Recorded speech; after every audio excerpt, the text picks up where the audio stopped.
자, 오늘 저녁에 하나님께서 우리에게 주시는 말씀은 구약성경 807페이지 시편 9편 1절에서 마지막 절인 20절까지 제가 한 절 읽고 여러분이 한 절 읽고 함께 교독합니다.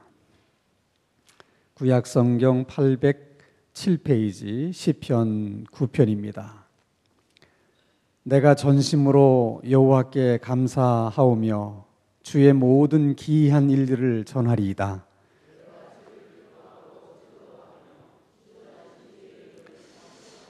내 원수들이 물러갈 때에 주 앞에서 넘어져 망함이니이다.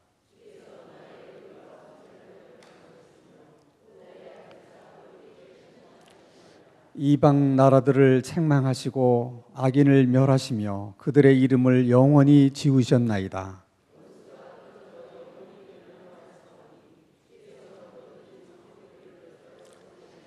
여호와께서 영원히 앉으시며 심판을 위하여 보좌를 준비하셨도다.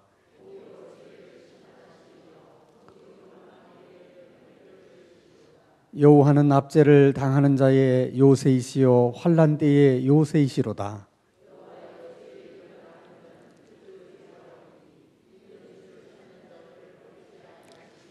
너희는 시온에 계신 여호와를 찬송하며 그의 행사를 백성 중에 선포할지어다.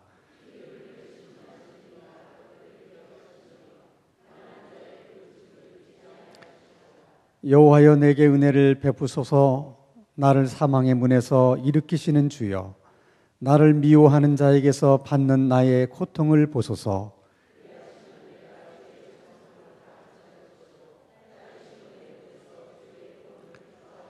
이방 나라들은 자기가 판 웅덩이에 빠지며 자기가 숨긴 그물에 자기 발이 걸렸도다.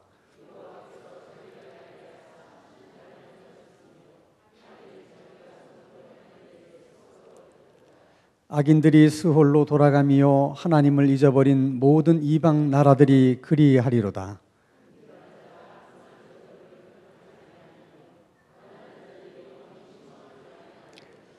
여호와여 일어나사 인생으로 승리를 얻지 못하게 하시며 이방 나라들이 주 앞에서 심판을 받게 하소서.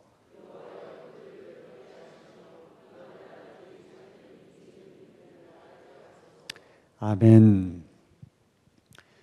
시편 9편은 1절에서 20절까지 말씀이 내용으로 되어 있지만은 내용을 자세히 읽어보면 크게 두 부분으로 나누어집니다. 그래서 1절에서부터 이제 8절까지는 하나님께서 승리를 주셨을 때 그 승리를 주신 하나님 앞에서 우리가 어떻게 반응해야 되는가 하는 것을 쭉 말씀하고 있고요. 반대로 9절부터 20절까지는 우리가 인생을 살다가 어려운 일을 당했을 때, 또 고난을 당했을 때, 그때는 우리가 하나님 앞에 어떤 반응을 보여야 하는가 하는 내용으로 이렇게 둘로 구분이 되어 있습니다. 먼저 하나님이 우리에게 승리를 주셨을 때, 다른 말로 하면 우리가 성공했을 때, 우리가 마음속으로 소원하는 일들이 다 이루어졌을 때, 그럴 때 우리는 어떻게 해야 되는가? 1절 말씀을 한번 다시 읽겠습니다. 1절 시작. 내가 전심으로 여호와께 감사하오며 주의 모든 기이한 일들을 전하리이다.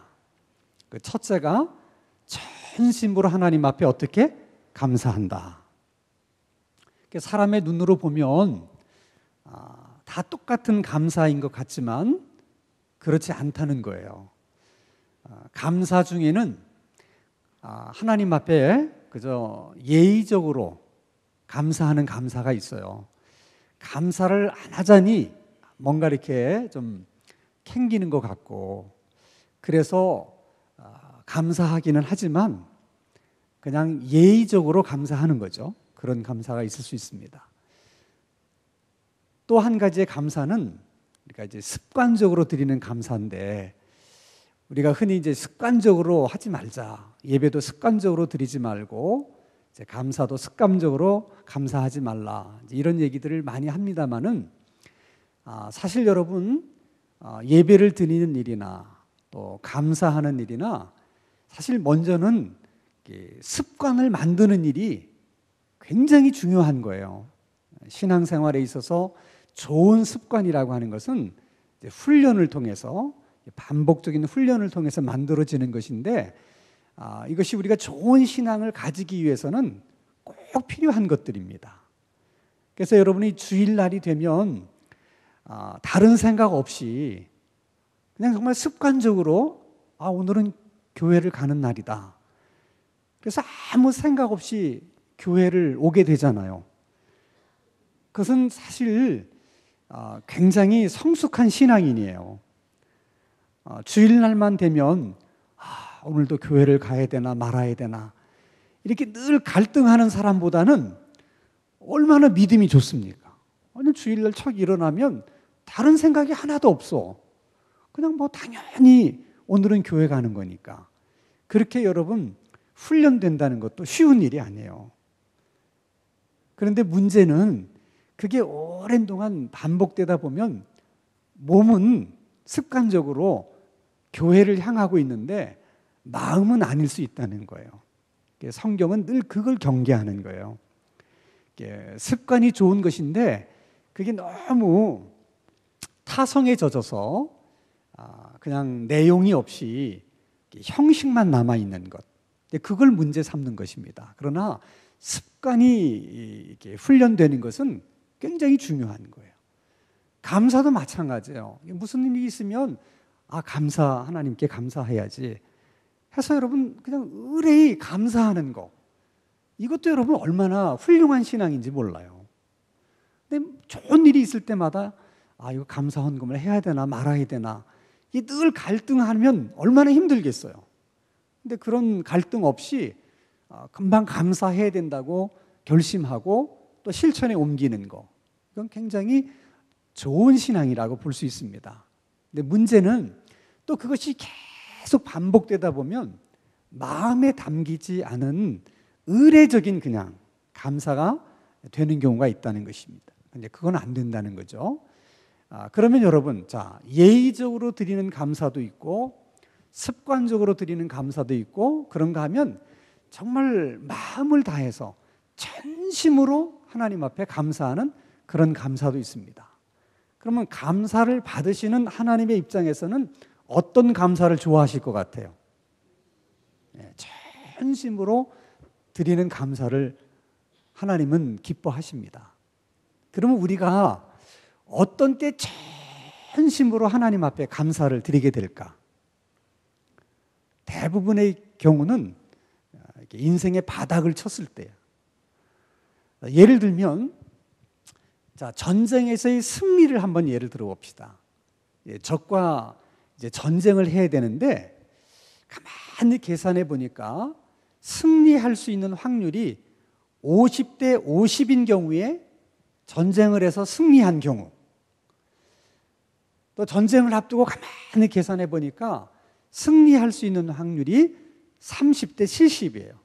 근데 그런 전쟁을 승리했을 때의 감사한 마음과 또 확률을 계산해 보니까 이건 도무지 이길 수가 없는 거야. 확률이 제로야.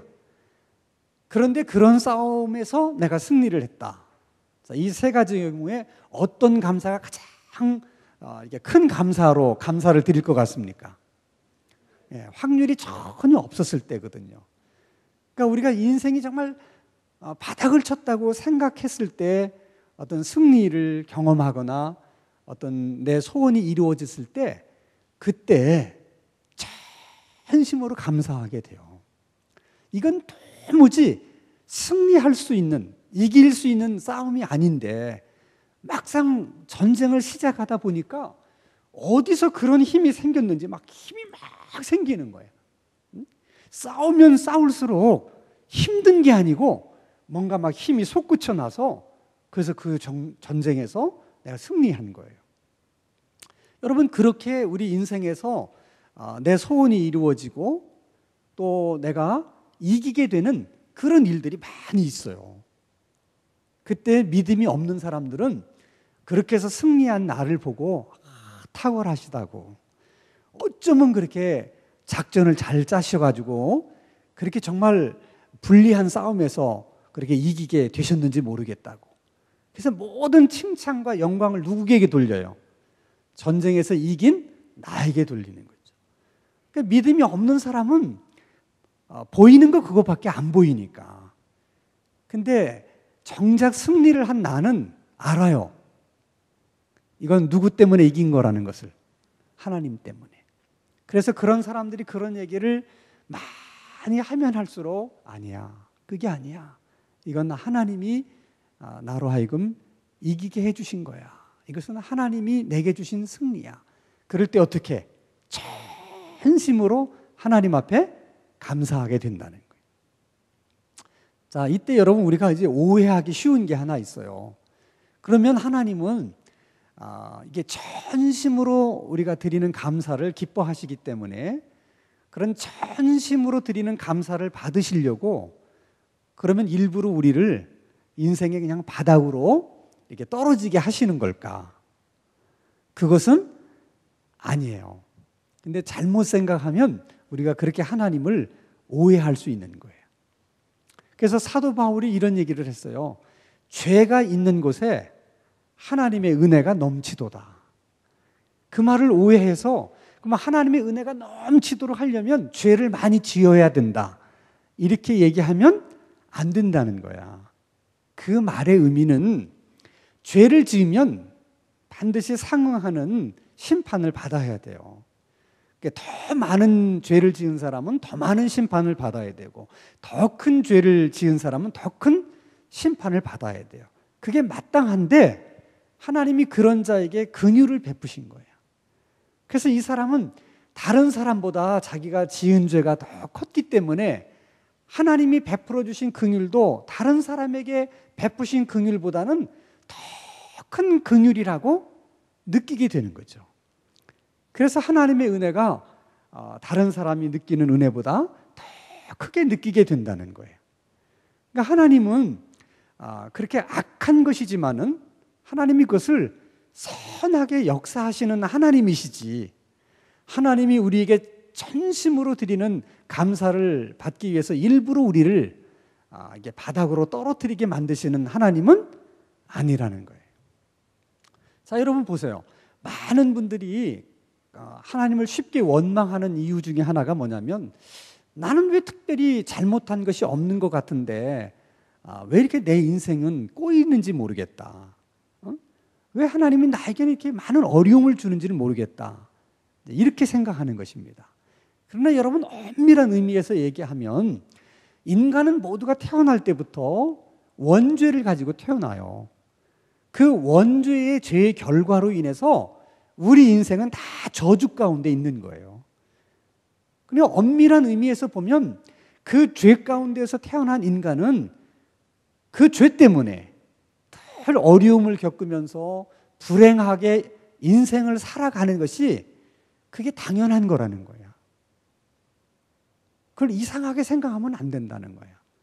그럼에도 불구하고 하나님은 그렇게 만들지 않으시고 그렇게 우리를 버려두지 않으시고 그 고난 속에서 하나님은 인내를 배우게 하시고 그 고난 속에서 우리 삶이 좀 더 깊이 있는 삶이 되도록 하나님께서 만들어주시고 그런 고난 가운데 우리의 인격을 다듬어 주신다는 거예요.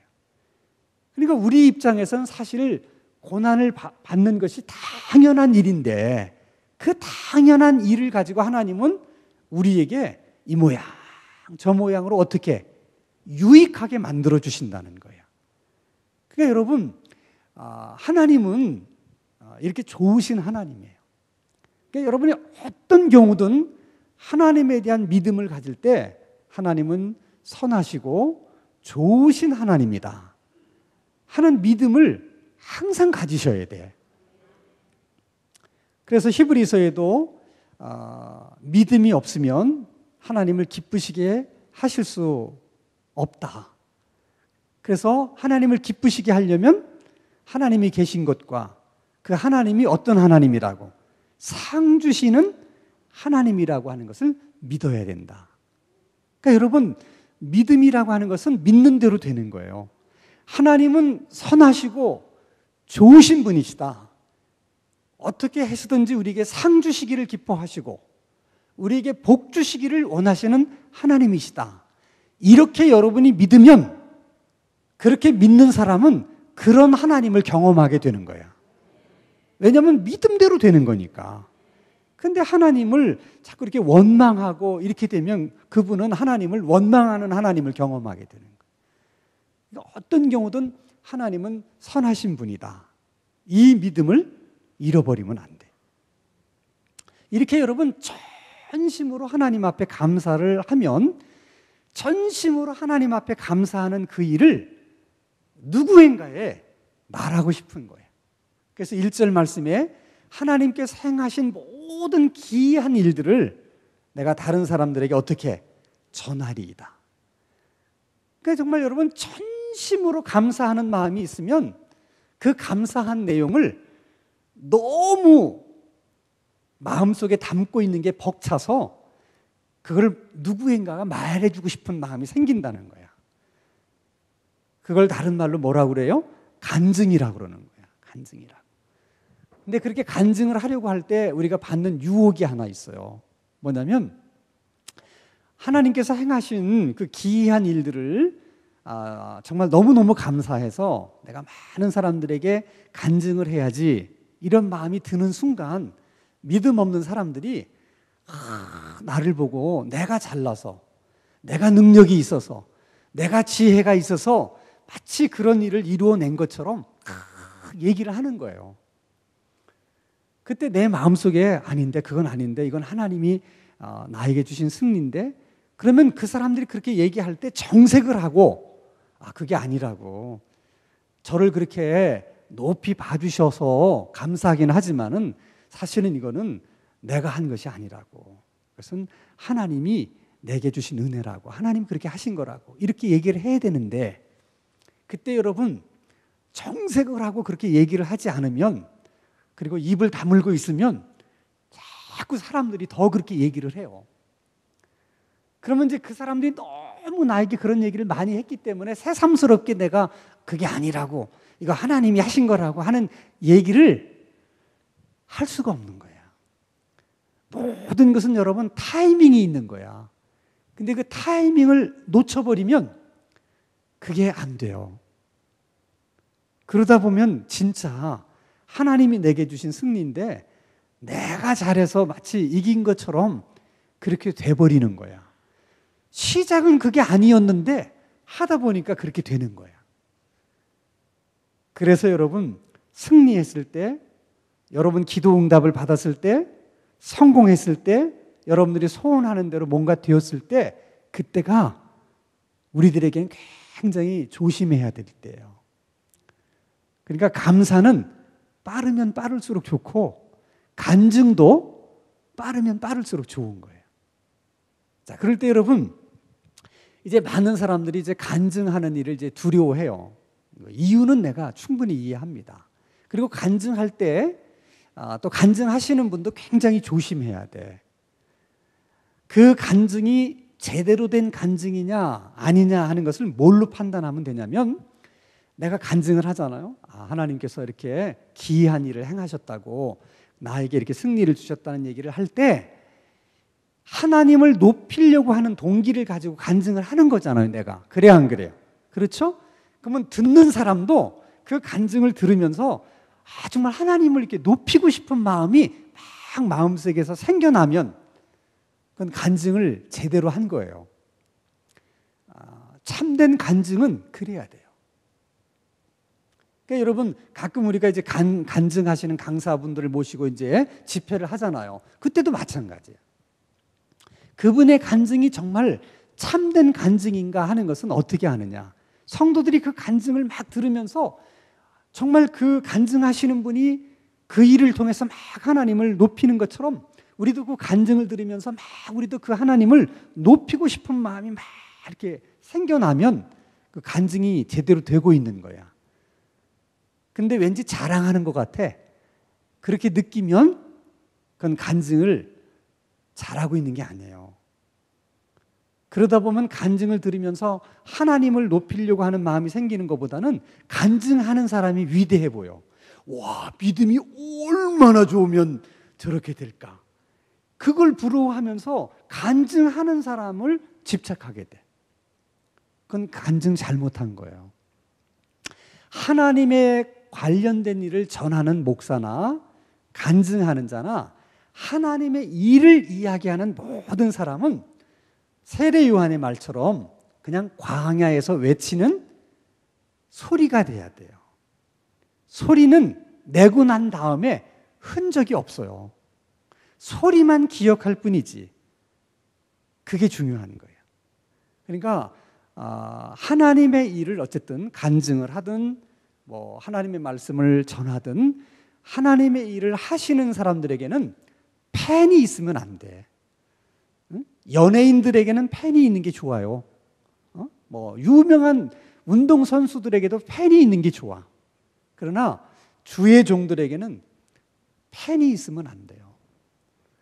팬은 다 예수님의 팬이어야지 그저 간증하는 사람도 외치는 소리일 뿐이고 이렇게 제가 말씀을 전하는 정 목사도 다 그냥 소리일 뿐이야.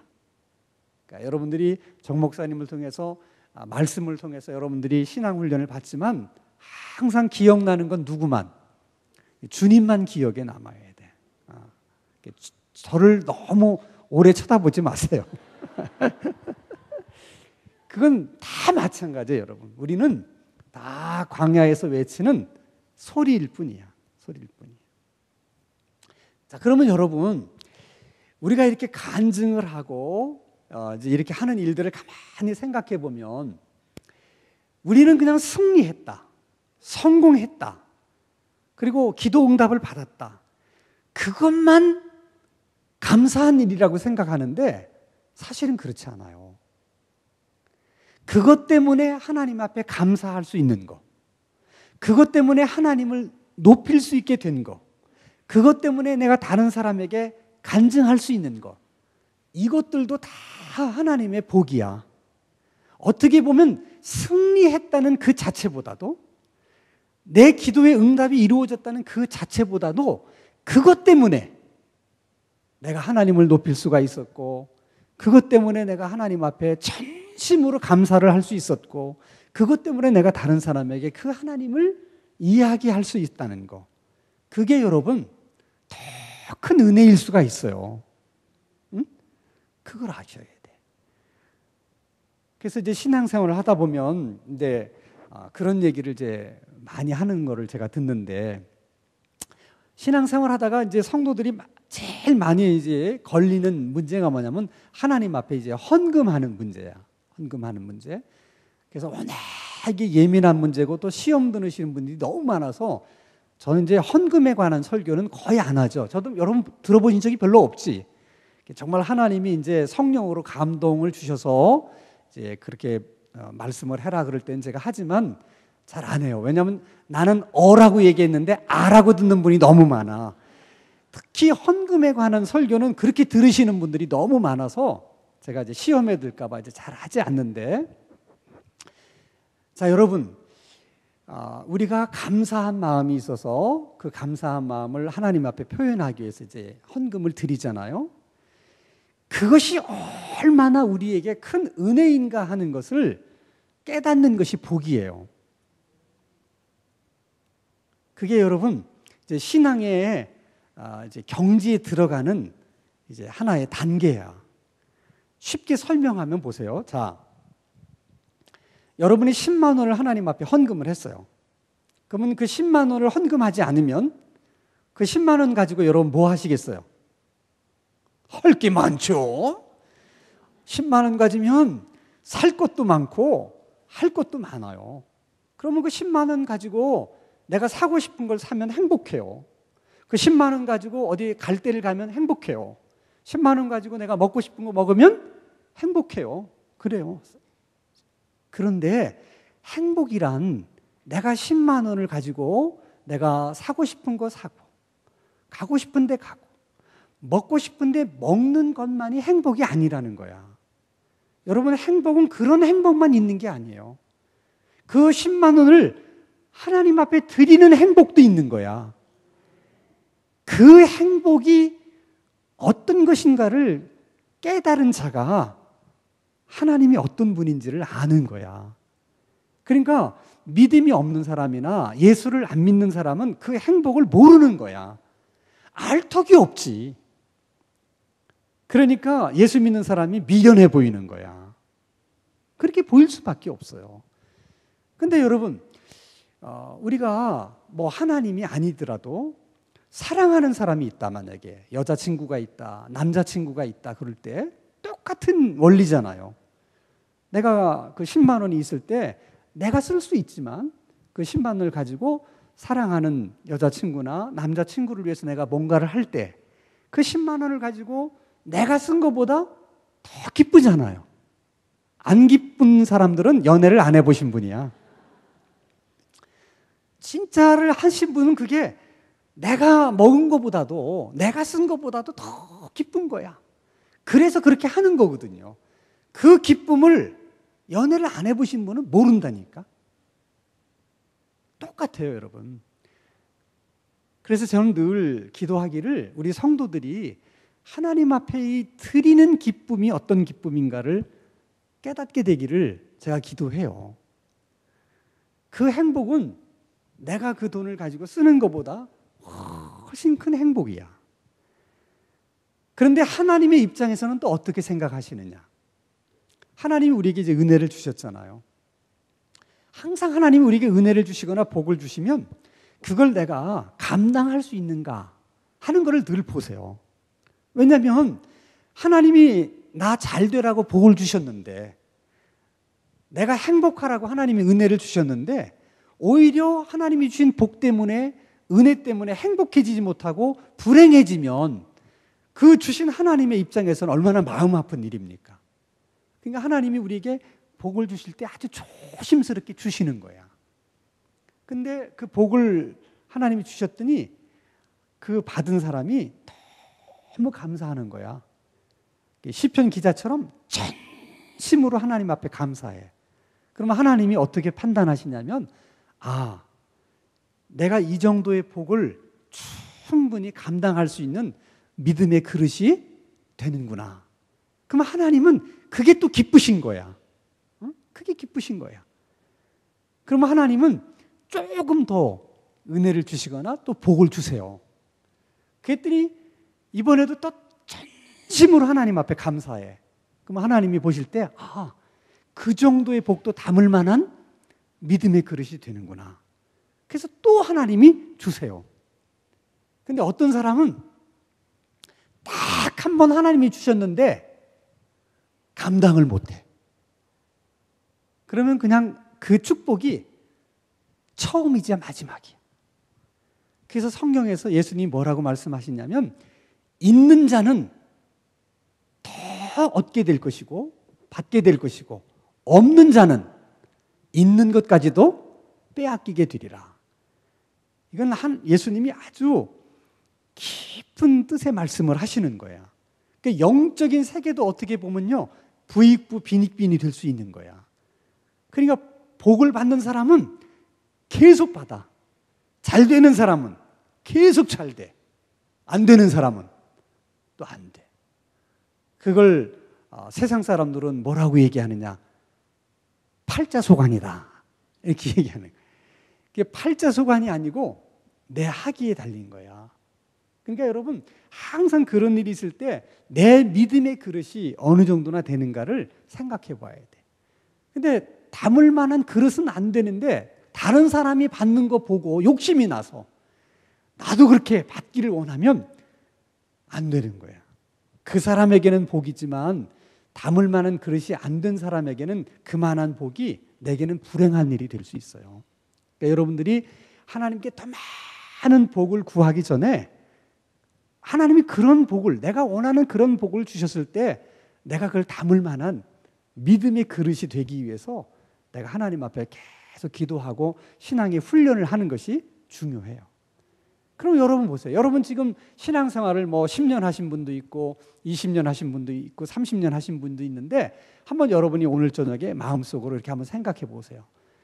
지난 20, 30년 동안 여러분들이 뭐 하나님 앞에 얼마나 많이 감사를 하셨어요. 그렇죠? 매주 감사원금도 드리고 하는데 정말 전심으로 하나님 앞에 감사했다.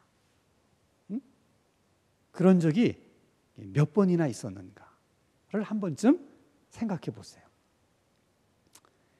우리가 일생을 살면서 몇 번은 그래도 전심으로 하나님 앞에 감사하는 감사가 있어야 돼. 왜냐하면 평생 받은 복이 얼마나 많고 평생 받은 은혜가 얼마나 큽니까? 매번은 그렇게 할 수 없다 하더라도 인생에 몇 번은 그렇게. 그래서 오늘 저녁에도 여러분 이제 기도할 때 그런 기도를 하세요. 그런 소원. 하나님, 내가 지금까지 신앙생활 10년, 20년, 30년 하는 동안에 정말 받은 은혜가 너무 많은데 제가 전심으로 하나님 앞에 감사할 수 있는 그런 기회가 있기를 바랍니다. 그것이 단 한 번이라도, 두 번이라도, 세 번이라도 그렇게 하나님, 제가 그런 감사를 드리고 싶습니다. 그렇게 한번 소원해 보세요. 그리고 이제 여러분 9절부터 이제 마지막 절까지는 우리가 고난을 당했을 때 어떤 반응을 보여야 되느냐. 성경은 일관되게 우리들에게 얘기하는 것이 있어요. 우리가 고난을 겪을 때 우리가 해야 될 것은 기도라는 거야. 기도. 이게 성경이 일관되게 우리들에게 말씀하시는 거야. 고난의 때는 뭘 하자고요? 기도해야 돼. 근데 이제 뭐가 문제냐면 고난의 때에 가장 필요한 게 기도인데 이상하게 고난의 때는 기도가 안 된다는 거야. 그래서 어려움이 있는 거예요, 여러분. 그래서 중보 기도라는 게 필요해요.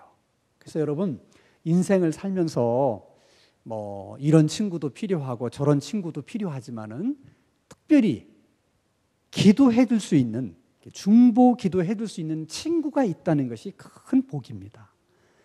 여러분 술 친구 많은 거는 자랑이 아니에요. 옆에 기도할 수 있는 친구들이 많다는 것이 사실 자랑거리야. 그게 적어도 이렇게 수요 기도에 나온 여러분들은 그래도 서로를 위해서 기도해 줄 수 있잖아요. 이게 귀한 거야. 늘 이렇게 수요 기도에 나와서 이렇게 얼굴이 이렇게 눈에 익은 사람들, 이런 사람들에게 어떤 문제가 있을 때 제가 이제 어느 권사님 이런 어려움이 있습니다 이렇게 하면 여러분들이 벌써 눈에 익잖아요. 수요일 저녁에 나와서 함께 기도했던 사람이니까. 그러면 더 애착이 가. 그래 안 그래? 그래서 기도하게 되잖아요. 그게 중요해. 어떤 분은 중보 기도를 부탁을 해도 얼굴이 생각이 안 나. 그러면 기도를 하긴 하는데 그게 간절하게 마음에 이렇게 담아서 기도하기가 어려운 거야. 그러니까 수요일 저녁에 잘 보여야 돼. 자꾸 정말 필요해요. 중보 기도가. 내가 기도가 하기 어려울 때 중보 기도로 이렇게 도우면 기도줄이 잡히기 시작해요. 그러니까 여러분들이 고난 중에 참 기도하기 어려운데 어느 순간에 기도가 잘 된다. 여러분의 믿음 때문만이 아니야. 누군가가 여러분들을 위해서 어떻게 기도하는 거예요. 또 하나님이 그럴 때 기도가 필요하기 때문에 기도하게 하기 위해서 찾으시다가 어떤 사람에게 그 사람을 위해서 기도하게 하는 거예요. 저도 이렇게 이제 새벽에 기도하거나 그러다 보면 하나님이 문득문득 생각나게 하시는 분이 있어요. 내가 일부러 그분을 위해서 기도하려고 하는 것이 아닌데 문득문득 생각나는 거예요.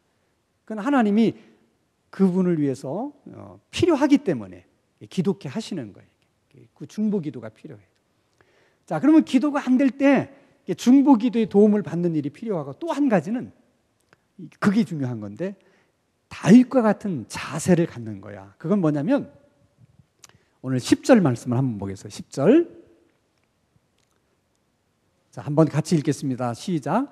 여호와여 주의 이름을 아는 자는 주를 의지하오리니 이는 주를 찾는 자들을 버리지 아니하십니다. 주를 찾는 이들을 누가 버리지 않는다고? 하나님이 버리시지 않는다. 이것을 기억해내는 게 중요한 거예요. 말씀 속에서 그것을 찾아내는 게 중요해. 12절. 같이 읽습니다. 시작. 피 흘림을 신문하시는 이가 그들을 기억하시며 가난한 자의 부르짖음을 잊지 아니하시도다. 여기서 가난한 자는 고난당한 자, 억울한 자, 겸손한 자, 여러 말로 다 설명이 가능해요. 그런 자의 부르짖음을 어떻게 하나님이 잊지 않으신다 하는 사실을 찾아내는 거예요. 그게 여러분 엄청 기도에 힘을 실어주는 거예요. 그런 말씀들을 기억해내서 스스로에게, 기도하려고 하는 나 스스로에게 힘을 실어주도록 하는 거예요.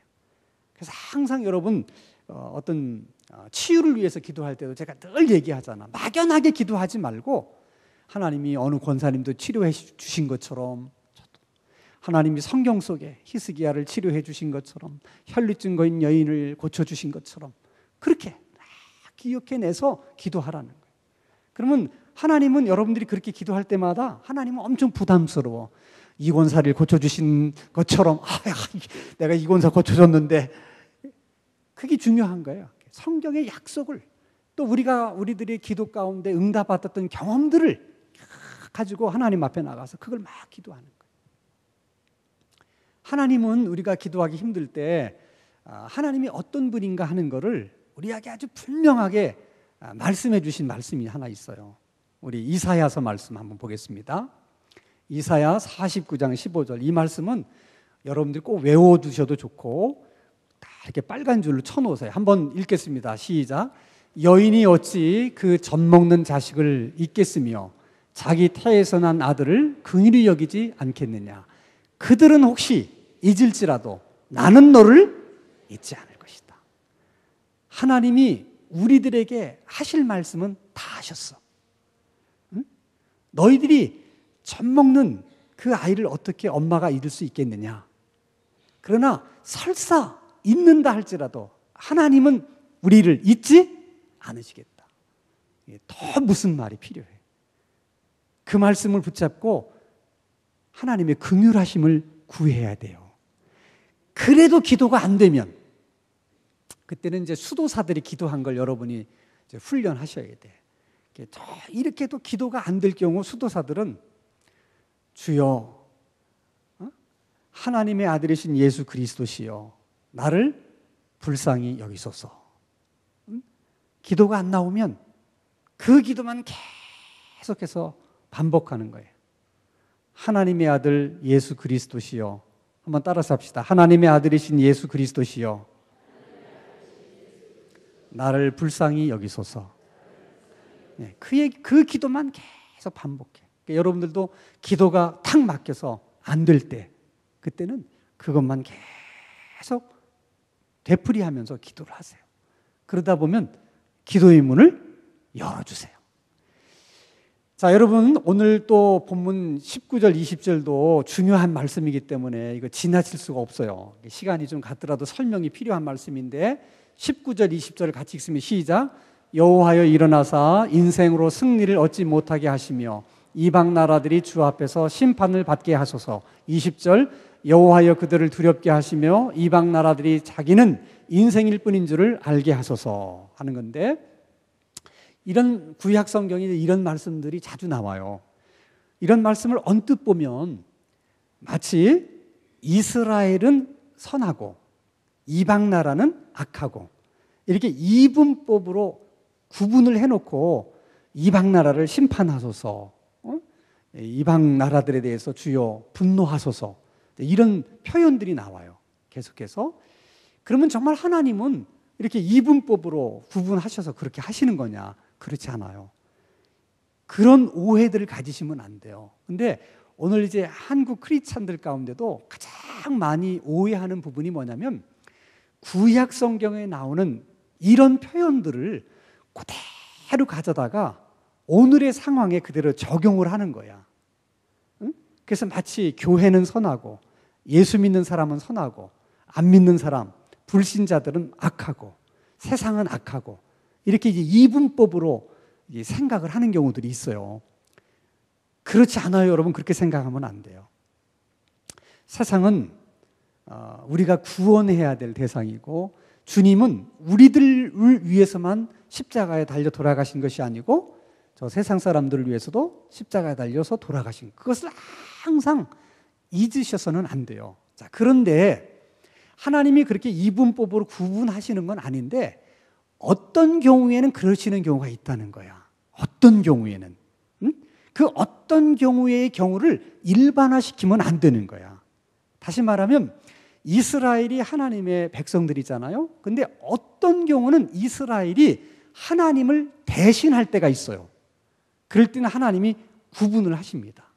자, 예를 들면 이스라엘 백성들이 이제 출애굽을 해서 가나안 땅으로 들어가는데 아멜렉이라는 부족이 이스라엘 백성들이 행진해가는 후미를 공격을 해요. 대부분 그 후미는 노약자들이라든지 빨리 걸을 수 없는 사람들이 뒤처지잖아요. 그러니까 가장 약한 사람들을 친 거야, 아멜렉 사람들이. 그래서 이거 안 되겠다 생각해서 이제 모세가 아멜렉과 싸워야 되겠다. 그래서 산 위에 올라가서 여러분 잘 아는 것처럼 어떻게 해요? 손 올려 기도하잖아요. 근데 이제 마지막 17절에 보면 하나님이 이상한 말씀을 하세요. 뭐라 하냐면 하나님이 맹세를 하셔. 그러니까 하나님이 맹세를 하신다는 표현은 그렇게 자주 쓰시는 표현이 아니잖아요. 하나님 뭐라고 말씀하시냐면 내가 맹세하되 내가 이 아멜렉과 더불어 하나님이 대대로 싸우시리로다. 이렇게 하나님이 말씀하시는 거예요. 여러분 생각해 봐요. 아니 하나님이 싸울 대상이 없어가지고 뭐 그 조그마한 부족 아멜렉과 무슨 뭐 대대로 싸운다 이런 표현이 이게 하나님께 걸맞는 표현이 아니잖아요. 근데 왜 하나님이 그렇게 말씀하시느냐? 그때는 하나님이 이스라엘과 동일시하는 거예요.